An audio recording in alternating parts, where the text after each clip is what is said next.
Hey guys, it's Michaela, and today I'm going to walk you through how to find restricted accounts on Instagram. It's pretty quick and simple, so let's jump in.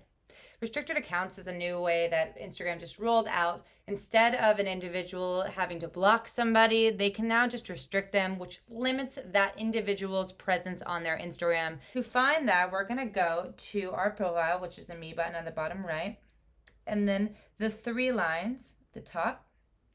You're going to go to settings, and then you're going to go to privacy. And then you're going to go down to restricted accounts.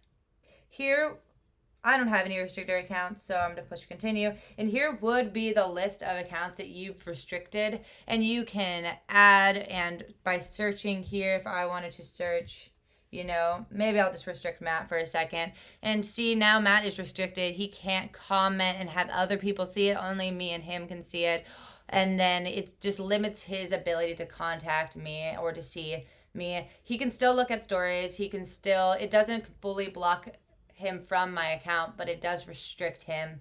And if I want to unrestrict him, I just go ahead and click unrestrict. Simple as that.